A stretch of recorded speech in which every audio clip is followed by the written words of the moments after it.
You are tuned in to On Air with Chris Shanafelt.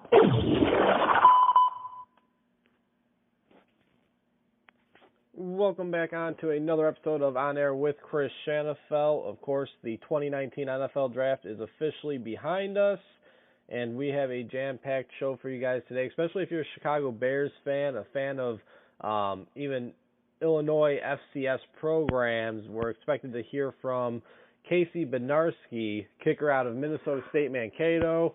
He went undrafted in this past weekend's 2019 NFL Draft, but later this week, May 3rd through the 6th, actually, he'll be one of 5 kickers trying out for the Chicago Bears during their rookie mini camp. Certainly a position that has been needed with that franchise for quite a few years now, so I'm sure that was a destination that a lot of college kickers, whether they were going through the draft or expected to be drafted, or guys that went undrafted, I got to think the Chicago Bears was a location that every kicker preparing for the pro level had their eyes on. And again, Casey will be among those trying out for the Chicago Bears later on this week. At 7:30, we'll be joined by Dan Verdon, who covers Illinois FCS football programs for Chicago Now's Prairie State Pigskin. We'll talk about those football programs, Illinois State, Eastern Illinois, Southern Illinois, Western Illinois. We'll talk about guys coming from those programs who received an opportunity to compete at the NFL level this past weekend, of course, headlined by Kansas City Chiefs third-round draft pick Colin Saunders, defensive tackle out of Western Illinois. And last but certainly not least, we'll be hearing from good friend of the show, Aaron Lemming, who covers the Chicago Bears, to break down the Bears' 2019 draft class, as well as the impressive undrafted free agent class they were able to lock down as well. 21 signed undrafted free agents and a bunch others trying out for the Chicago Bears. So without further ado, as always, we're brought to you by the NFL Draft Bible, bringing you the names that you need to know first since 2002. Visit NFLDraftBible.com. You can still get the 2019 NFL Draft Bible copy over at the website. Yes, the NFL Draft is behind us, but you can still get hundreds and thousands of scouting reports and interviews from the newest group of NFL players there. So again, it's still a great resource that you can even still look back to, whether it's during the football season in September or years down the line when you want to look back at players from this draft class. Anyways, moving on to our first guest of the show, it is really a pleasure to welcome onto the show again 2019 NFL Draft prospect. Now that the draft has come and gone, he is officially now a pro kicker, and he'll be trying out for the Chicago Bears this weekend from Division II powerhouse Minnesota State-Mankato by way of College of DuPage. Again, he's Bednarski, and Casey, we really do appreciate you taking some time this evening. How's everything going? Good, and thank you for having me. The pleasure is all mine, Casey. And again, as I said in the opening, the Bears have had an issue at the kicker position for quite a while now. It's probably the worst kept secret in the NFL, and it's been an issue before the Cody Parkey struggles this past season, which of course ended with what everybody now knows as the double doink off the field goal post against the Bears season's going to end on a double doink. Yeah. So that just brings back memories. Again, a 1-point loss against the Philadelphia Eagles at home in the playoffs. First time the Bears were in the playoffs since 2010. Shortly after that missed field goal, Casey, you tweeted the Bears a couple emojis indicating that you were available. What was your reaction when you learned that you were invited to try out for the team that's in dire need of a solution at this position like the Chicago Bears? I was definitely excited. Some would say that they were one field goal away of making a big run to the Super Bowl and possibly winning it. They have a really good thing going with the whole team, with the rookie Mitch and the big trade coming in with Khalil Mack, and solid defense, and their offense is coming up too. And it's just exciting to be able to come under a team that is, putting it all together right now and compete and try to be the guy. Yeah, no doubt about it. You said it perfectly. This team was quite possibly just one kicker away from making a deep run and possibly coming out of the NFC North to represent possibly coming out of the NFC to represent the conference in the Super Bowl. Casey, for you, what was the draft process like? I mean, if there's a position that people care less about when it comes to combine or pro day numbers for quarterbacks, it's workout numbers for kickers, punters, and long snappers. Obviously, the individual drills and workouts are what's most important throughout those combine or pro days. But something that sticks out to you, even watching some of your highlights, watching some of your kicks, and then going back to your college biography, 6'1", 215 pounds, certainly have a nice athletic build, frame, especially for a kicker. Were you able to work out in front of NFL scouts at a pro day? Coming from a smaller school, sometimes guys aren't able to get into pro days. If so, where was that pro day located at, and what was some of the feedback you received from some of the teams in attendance? Yeah, definitely. I was actually invited late to the Minnesota Gophers pro day last March, and it was an awesome experience. There's a lot of teams there. I know they had a couple big guys. One went to the combine with Cashman. But yeah, it was an awesome experience. I got a kick in front of a lot of teams there, and I thought the day went very well. I also got to work with the Bears special teams coordinator. He was the one actually running the specialist workouts, and it was a great experience. I took a lot from it, and I thought it was awesome to be able to kick in front of a ton of different scouts. Absolutely, especially at a pro day such as the University of Minnesota, who also has a kicker that'll be at Hallis Hall this weekend with yourself among 5 kickers working out there for the Chicago Bears. Okay, so you mentioned it, the Bears special teams coach, Chris Tabor, he was among coaches and scouts there working you out at that Minnesota Gophers pro day. Did you have any contact with the Bears before that workout? Again, this is a position that has been needed to address for quite a while now. They cut ties with Cody Parkey pretty early on in the off season, so it was, it was well known that they were going to go with another name at the position. Maybe it was, during the season, maybe it was shortly after the season. When was your first interaction with the Chicago Bears? Yeah, during my last senior season, they did come in, and I got to have a little bit of a interview with them, and then they also came out to practice and saw me kick and also punt. But yeah, it was pretty early on in the season, and then I didn't really talk to him that much up until the pro day. That's when I met Chris, and Bobby was the scout that came down to see me, and he was up there as well. And it was probably those 2 days were probably the times I talked to him that I can remember. Again, he's Casey Bednarski, kicker out of Minnesota State-Mankato, as well as a punter, Casey. I mean, you kind of bring it all to the table. Again, I believe this past season you averaged about 40 yards per punt. And you were also a punter, before you landed at Minnesota State-Mankato, you were actually at the junior college level, and we'll talk a little bit about your journey in just a moment. And there as well, you're also a kicker and punter. Is that a common thing for Division II programs? Maybe it is for JUCO programs, but how about Division II programs? I'd like to think I follow Division II football and smaller school football close enough to know that this doesn't happen at every program where they have one guy both kicking and punting the football. No, yeah, definitely not. I know there are a couple of Division II guys out there that do both of the positions, but yeah, they brought me on. Like you said, I did kick and punt in junior college, so they brought me up mainly as a kicker, but I kind of wiggled my way onto the field as a punter as well. Like I said, I believe there are a couple in Division II that do them both, but it's not really common. We touched on the kicking portion and how much of a need that is for the Bears. Although they did re-sign punter Pat O'Donnell, they could be in need of a punter as well.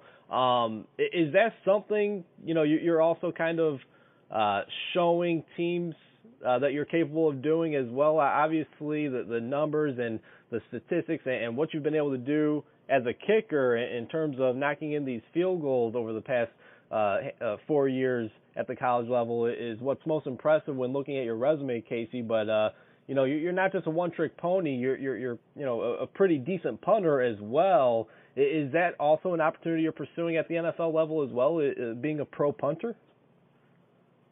Definitely. So basically, my goal is to be able to actually be one of the few kickers and punters at the pro level in the NFL. I know in college we kind of ran more of a shield punt, and it was just straight down the field. So sometimes that messes with numbers. If you miss a couple tackles, that could take off on net yardage. But I know in the NFL you want to use the sidelines as, the 12th defender, and I think that will really help with net punt and gross punting average. And, kicking I feel like is my bread and butter, but also I've been working on punting a lot, just as much as kicking, and I could definitely see a future because I know I have a big enough leg. I just have to be given the opportunity to compete at that position as well. Again, he's Casey Bednarski, the kicker out of Minnesota State-Mankato by way of College of DuPage. He'll be among 5 kickers working out for the Chicago Bears at Hallis Hall this weekend at their rookie minicamp. Any other rookie minicamp invites? Was this the only one on the table? How did this opportunity come about, and what made you land with the Bears? Yeah, so this is actually the only opportunity that came forward to me. About an hour after the draft, I got a call from Bobby and basically invited me to the rookie minicamp. And to be honest, I don't really care how many rookie minicamp invites I got. All I need is one, and I've been saying this for a long time. I believe once I get in front of them in person that I'm really going to turn heads, and I'm going to come in, and I love competition. I really feed off of it. In junior college, I had to go and basically a no-namer in junior college, and I fought for the spots, and I ended up getting them, and then the same thing happened up in Mankato. I just came in, bottom of the depth chart, but made my way up just from impressing coaches there and also at DuPage. So, preparing for this interview, Casey, I watched a couple of videos on YouTube. There was one that, you're kind of talking about your journey as to how you got to where you're at now and how you've been able to improve your game. I mean, you're a self-taught kicker, self-taught punter as well, who turned out to be one of the best in the nation. Now here you are getting a shot in the National Football League. I wish I could give credit to the video. I'll have to do that towards the end of the show when I pull up this video. But you credited guys, or you brought up guys like, of course, Sebastian Janikowski and Justin Tucker, who just signed a new deal with the Baltimore Ravens to become the highest paid kicker in NFL history. You mentioned some of the best and how you watch them and, kind of watching their craft, and it kind of motivates you to become better yourself. I mean, can you just talk about the art of becoming a kicker on the football field and how you've been able to get better over the years? Yeah, so I played soccer my whole life up until my junior year of high school. That's when I made the transfer to football.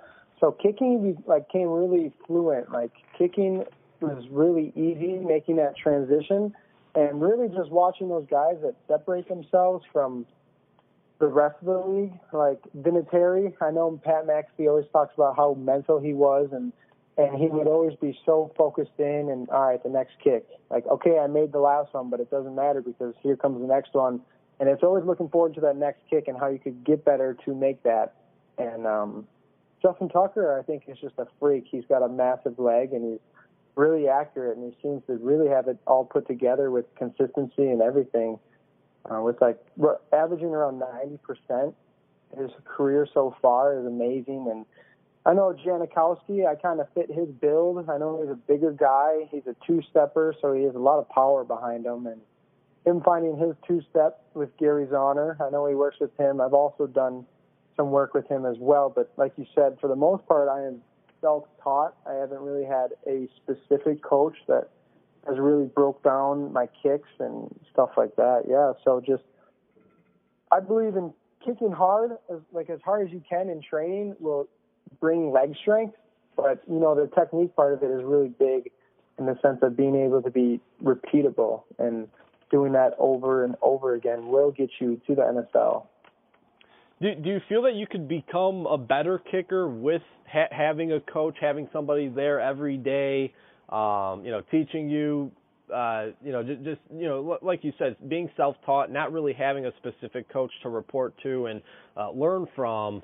Obviously, that'll change at the next level. Can you become an even better kicker as you look to become an NFL kicker now?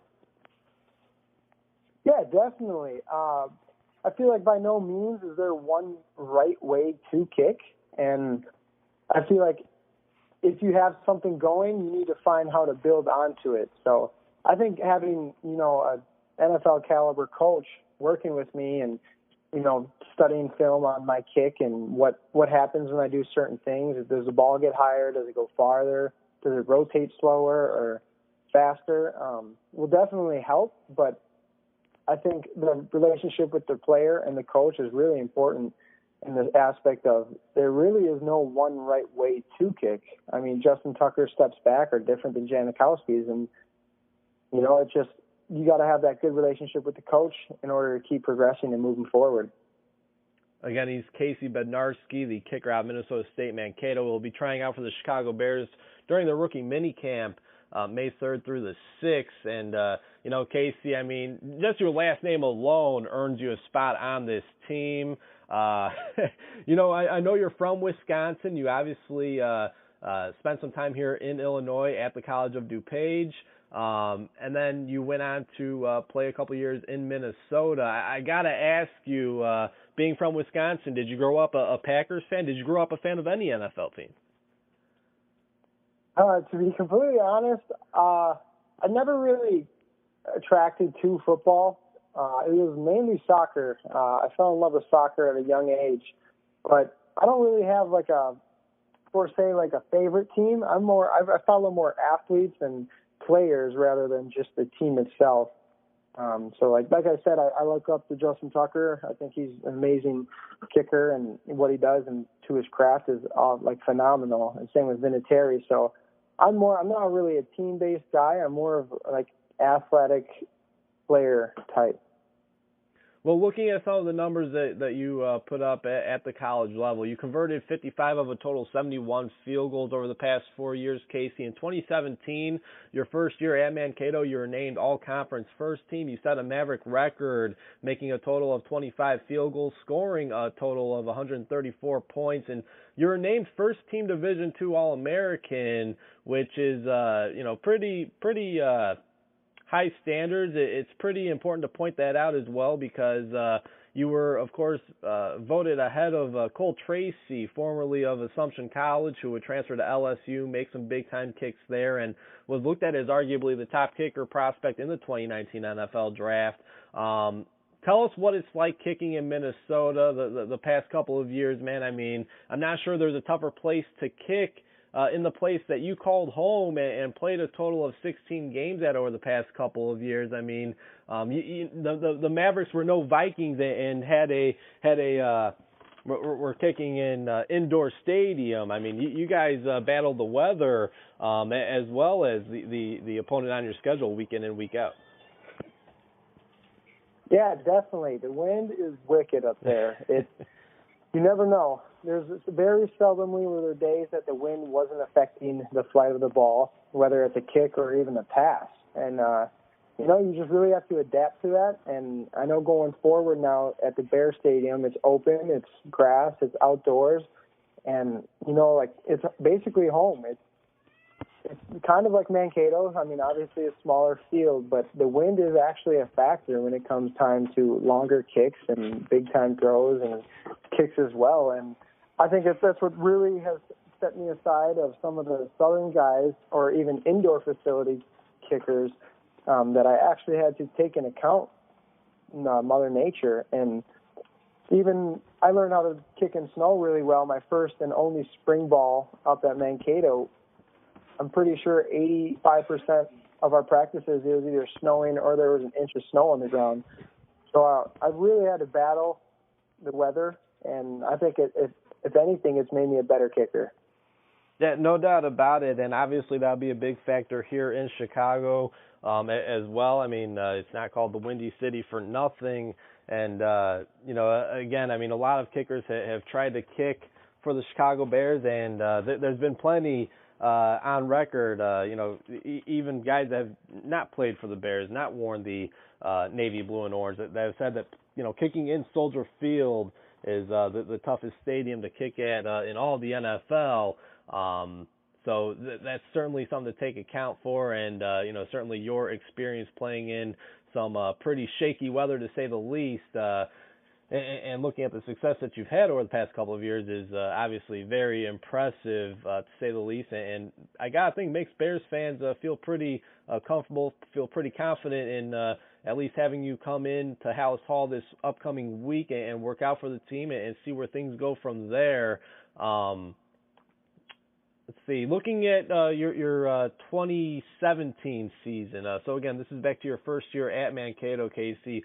You went 4 for 4 in field goals against conference opponent Minnesota Crookston, including one that went for 63 yards. Whether it was that kick or not, do you have a most memorable made field goal or a most memorable play looking back at your time in college? Yeah, so it wasn't that 63-yard field goal. Obviously, that was an amazing accomplishment, and it really, I think, it put me onto the map. Actually, that same year, we had a first-round matchup at home against CSU Pueblo, and it came down to, it was a super windy game. It was going north and south, so you're either throwing into it or you're throwing with it.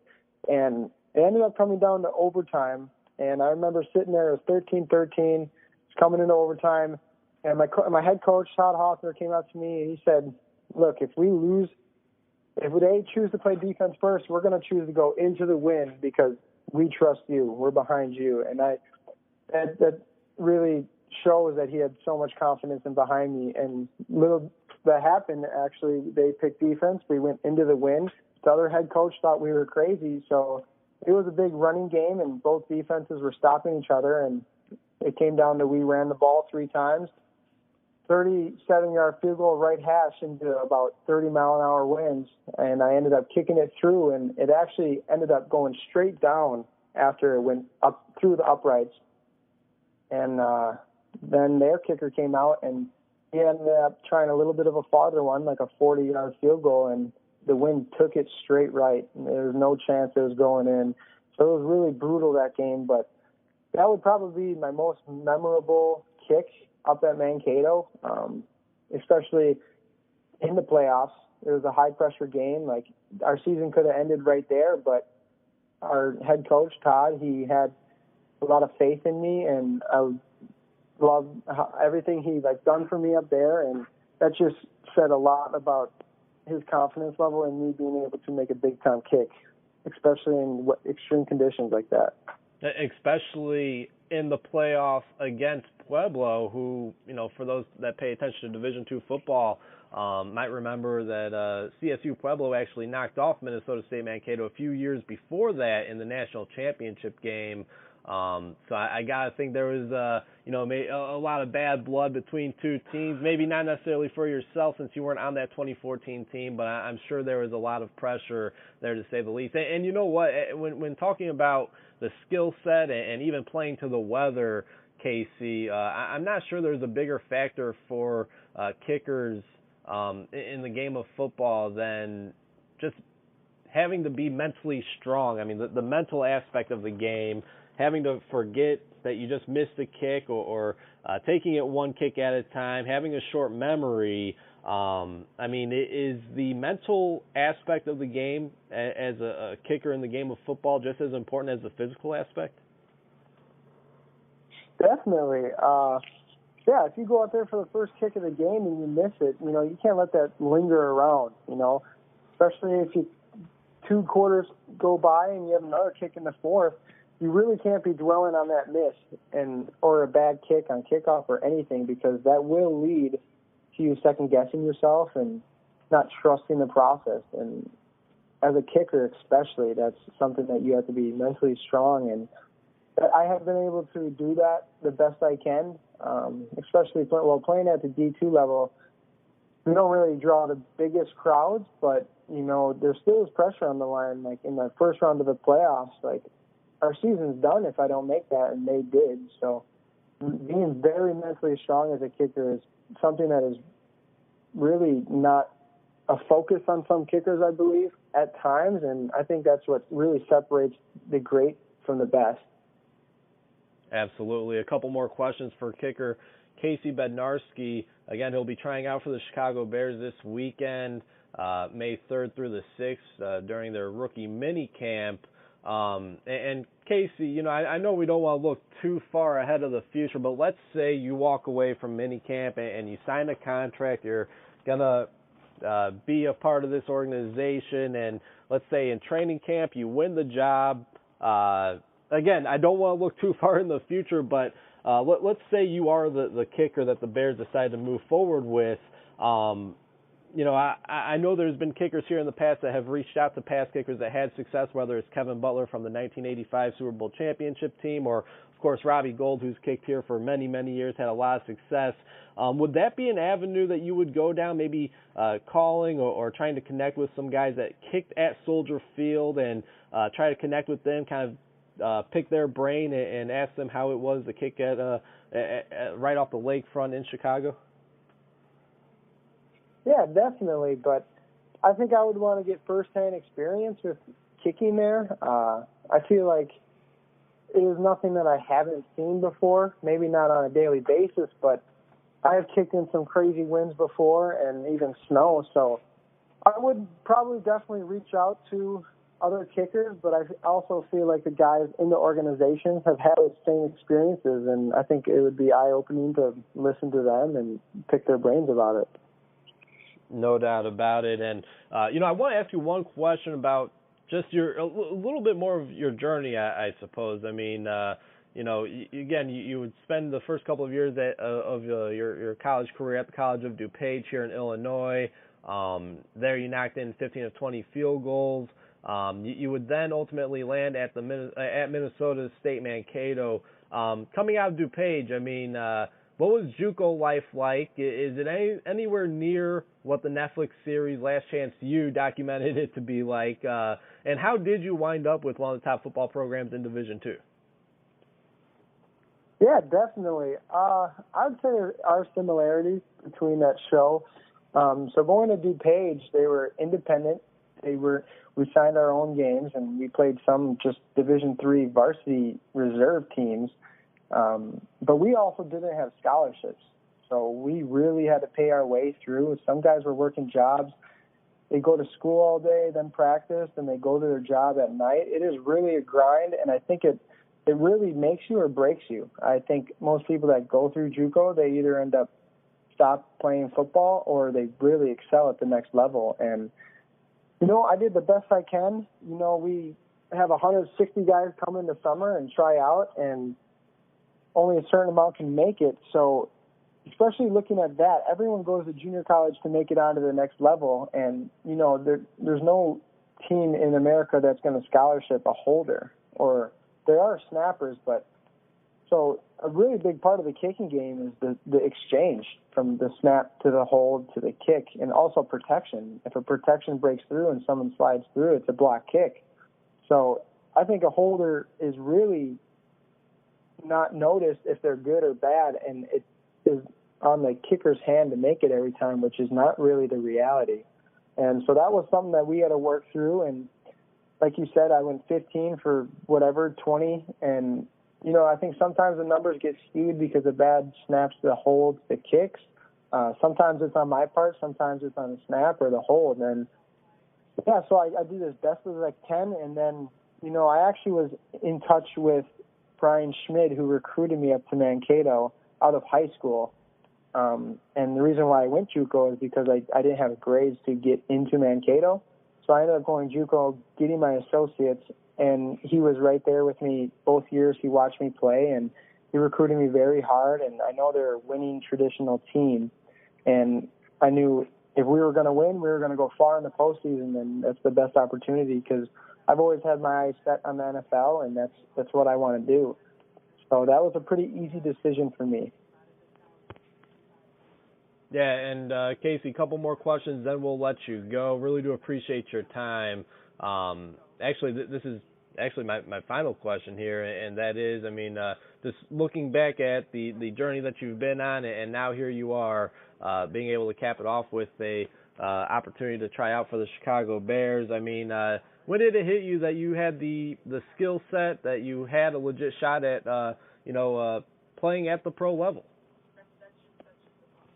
Yeah, I think that was my first year of high school, my junior year when I kicked. We could see that I had a lot of power. I didn't necessarily really know how to kick the best because I just brought my soccer swing into football, and it does work with field goal and kickoff. I knew I had the strength behind me, and that wasn't the issue. The issue was more of, can I do this over and over again? So going forward from that junior year, my senior year, and then all through college, I've really been focusing on my swing and how I could perfect it to be repeatable every game and every kick. So, yeah, definitely I put my dreams up and my goals really high and I have big dreams, and I've always been chasing them, and I won't stop until it happens. Casey, really do appreciate problem. you taking some time this evening. I got to think your phone has been buzzing like crazy, so really do appreciate you spending some time this evening on the show, talking about your journey to get to where you're at today, and, of course, this weekend working out for the Chicago Bears. Certainly wishing you all the best of luck, and congratulations on all the success up to this point, man. Thank you. Thank you for having me. It was my pleasure. There he goes again, Casey Bednarski, kicker, formerly of Minnesota State-Mankato by way of the College of DuPage. He'll be among 5 kickers working out for the Chicago Bears this weekend.